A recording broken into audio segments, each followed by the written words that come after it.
Good morning, Regal Partners. It's party time.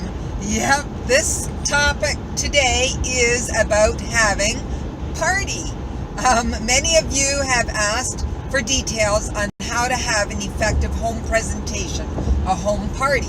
For some of you, you'd rather do a cyber party, meaning doing it online, or a catalog party where you hand out catalogs. And those are all fine as well, and some of what I'm going to discuss on this message will pertain to those as well. You can adapt it to those, but I'm going to specifically touch on home parties. Now, that might mean that you will need to change a bit of your mindset, a bit of your paradigm, because for some of you, home parties might feel like it's something that is, let's say, beneath you, okay? Because you may feel that home parties is not really your cup of tea. It's not what you like to do. It's not what you're comfortable doing. It's not what your friends would like to do. But let me just encourage you to continue to listen to this message right through, and then you can make the decision at the end of this recording as to whether there's anything in this that could help grow your Regal business. Okay, so home parties. It has been around for as long as direct sales has. It's been a great way to increase business. It's been a great way to multiply the number of people who get to hear about your business, the number of orders that you would get in a month's time. It's a really fabulous way to grow your business fairly quickly. Given the compensation plan that we have with Regal, it will mean you investing a little bit of your commission in order to make it happen. We do not have a hostess program, nor am I even thinking of presenting a hostess program to Howard and Fred at this time, because I have seen a lot of abuse of such a program in other companies. Many times the distributors will actually use the host program to get gifts for themselves and claim that they had parties, or they'll kind of just use the loopholes that are there. And so I am not a fan of introducing a host program. I believe that you can do it fairly cheaply and take it out of your commission and still make a decent profit. So here's what I would like to suggest that you do. First of all, you need to have a list of individuals that you're going to invite to come and have a great social time with their friends and family members. And so what you want to do first is start making a list of everyone you know. We are told that we all know at least 200 people. That would give you a great list to get started with. If you look at, or if you think of contacting individuals that you think could definitely host a home party for you, and you get started with making phone calls, if you don't have a list made up in advance, it could be very discouraging when you're thinking about one or two people, and for some reason or other, their schedule will not allow them to have a home party at this time. You would be deflated. You would think, oh, well, home parties is not for my friends. It's not for my business. And you would give up. But if you have a list of 30 or 40 people started, and you get started with making phone calls at that point, you have that leverage. You have the encouragement that if somebody says no, you can easily put them at ease and yourself at ease with the fact that that's okay. Perhaps it'll be okay for them in the future, but no problem. You have others that you're planning to call. And so you could say to them, no problem, Sally. I understand you have a very busy schedule. I appreciate you even considering it. Perhaps I can give you a call in the fall and see if that would be a better time for you. And then you go on to the next person on your list. Okay? And so that's why you want to have a list started before you even start making calls. Now, you're ready to make calls. You've got that list. What do you say to them? How do you present yourself? Well, you need to decide, are you going to get started with first doing a grand opening of your own, a celebration of the new part of your business by having it in your own home? Or are you going to approach people and start doing it into their homes immediately? Okay, so let's say that you're going to do it going into their homes. You can still adapt all of this if you're going to do it into your own. It's just that there's no host to coach because you are the host. But let's say you're going into the homes, and so you're contacting these individuals. You're letting them know that you are so excited. You know, there's this new Regal, the new look and feel to Regal now, and you've decided that you're going to also adapt to some of the new venues that you've been hearing about on how to grow your Regal business, because you've got some goals you'd like to meet with your business. And so this is a great opportunity for you to introduce home presentations or social events, whatever it is you want to call it, okay? Home parties, home presentations, social time, you know, whatever it is that you want to call that. You can even have a catchy phrase for it if you like, girls' night out or something like that. So you're going to call the individuals and you're going to explain that to them, and you're going to say, you know, I would love to be able to meet and get together with your circle of friends and family members so that I can expand my circle of customers and see where that may go from your home party. It could be so exciting for me to be able to tap into new circle of individuals who would love the Regal products. Now, I want to assure you that I am not a hard seller. Your friends and family members will be totally at ease. We'll have a great time. I've got some great games planned, and it'll be a great social time. And so no need to worry about it being a boring sales presentation or for me to be very hard selling, because that is not my style. And so let's just get together and have a great time. And then I have next Tuesday available or the following Wednesday available. Which of those would best suit your schedule at this time? Okay? And so two things happen there. Well, several things, but let me highlight two of them. Okay?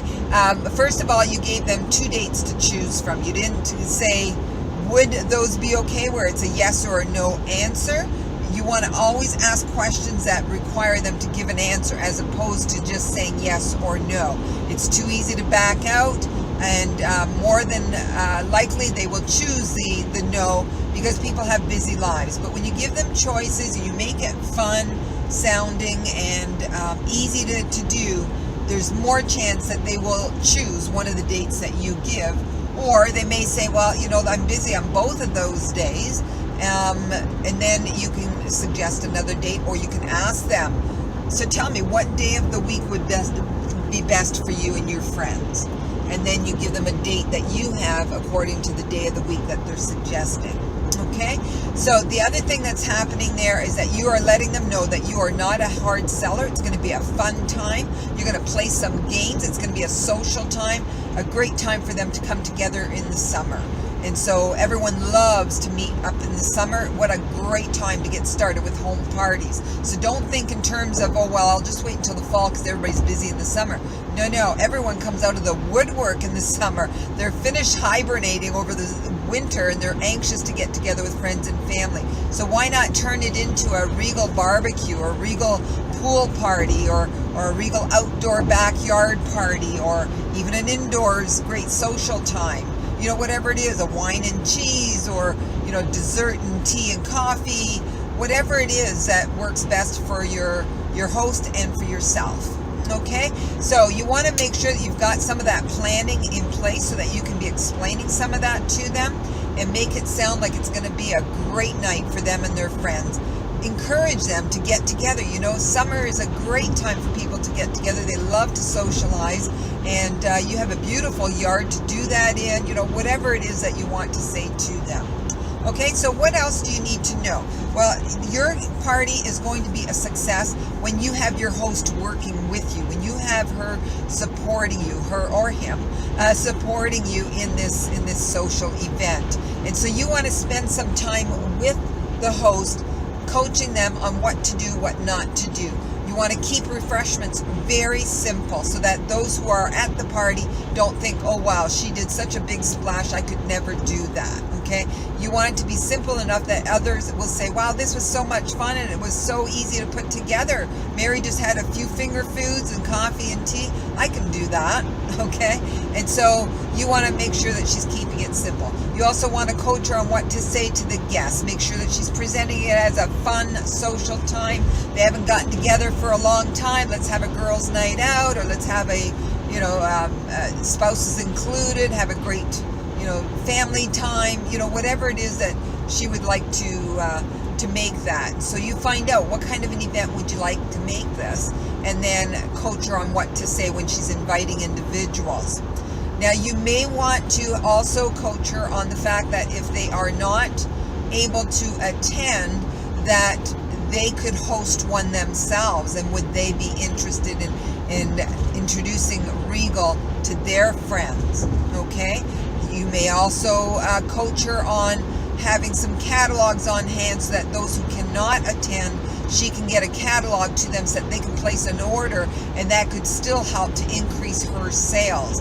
Now, why is that important? Because you're going to reward her for helping you. So with the host coaching, you want to make sure that you introduce the rewards, the gifts that are there for her by partnering with you in this venture, by helping you to go into new circles of individuals. So what you want to encourage her to do is to look for individuals who could, even before coming to her event, indicate that they too would love to do something like this with their friends.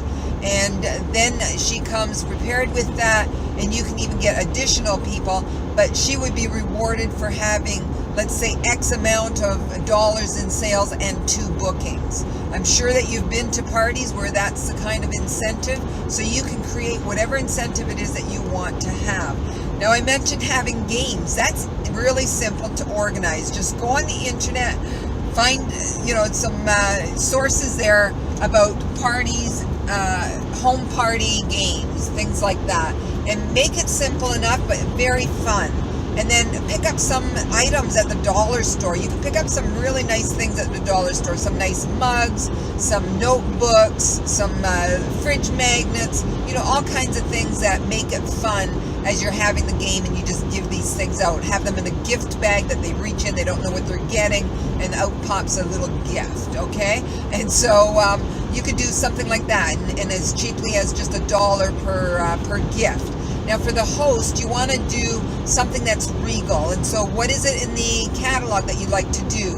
Is it the mousse droppings? Is it the maple cookies? Is it the little utensils?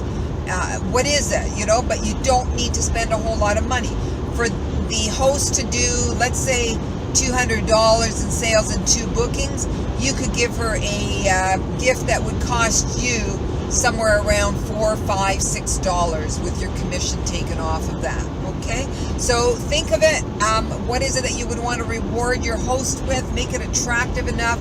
Package it so that it looks beautiful at the party, so that others can see it when you're presenting it to her. Perhaps you even want to pick up some other things outside of Regal that you can make a nice basket with the Regal items and really decorate that nicely, so that when you're presenting it to her, the others are going, wow, that's nice, and then they start thinking about having one themselves. Okay, so that's the gist of having a home party. I would say that from here moving forward, you need to first of all make that list, determine what kind of a party you're going to have. Don't spend a lot of time planning that, just have enough details that you can inform the individuals that you're contacting, and then make it happen even this month. You are going to schedule home parties in July, August that are going to really multiply your sales beyond anything that you could have done in the summer otherwise. Also, it's going to help you going into the fall, because the bookings that you're going to get in July and August will spill into September, and that will be tremendous for your biggest season of the year. September to December is when the highest sales happen, because it's Christmas season, people are buying. Okay, so I'm going to leave that with you. If you have any questions, feel free to email me or post it in the Facebook post where this recording is. And have a great time partying. Bye for now.